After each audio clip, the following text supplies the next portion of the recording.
You've had disruptions to supply chains. We've now had the invasion of Ukraine. It's one thing after another. Yes. Now, I know as a minister, you need the time to take a step back, look at the overall perspective. How do you create that time amidst so much going on? Yeah, no, you're right. It has been a little bit, for all of us, actually, the Prime Minister, more than anyone, just crisis to crisis, it feels like that, which isn't great. I mean, it's not great for any of us. But, I think the thing that we all have, and you have this as well, you have it here, is unlike almost any other political system, other than the ones that are modelled on ours, we have a link to our constituencies. And that's something that's very special about our system. And my counterparts, my finance ministers in other countries, or the Treasury Secretary, Janet Yellen, or whoever it is, we have our big summits, and we're sitting somewhere, or we're having a big meeting.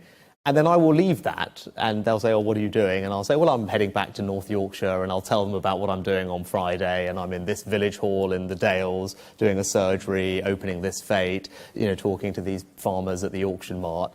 And that's something that they find just incomprehensible, but actually is such a wonderful part of our political system. And it's great for me because it gets me out of Westminster. I'm there with my constituents. And that grounding, I think, gives you brilliant perspective, particularly because they're straight-talking Northern Yorkshire constituents, which is very helpful. Hopefully some of you here. And I think that's great for all of us, actually, as ministers. So it's a good thing that we have that.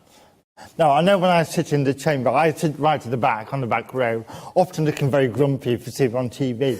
I watch you in there, and you exude a calm competence. Nothing ruffles you. You sail the noise.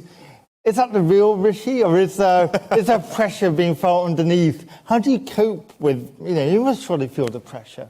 It's a good thing my wife's not here, actually. You get the real story. But, part of my job is to make sure that I can project reassurance to the country. And, that's part of my job. I'm the person responsible for the country's finances, for the economy, and on your behalf, on the government's behalf, I think people look to me to give them that reassurance. They want to know that this Conservative government and their Conservative Chancellor has got a grip of the situation. And yes, things are tough at times, as they were during coronavirus, but they want someone to tell it to them straight and let them know that we've got a plan and that we're going to be on their side, help them get through it, and we'll emerge stronger on the other side. So, it's part of my job to do that, whether I feel it or not inside.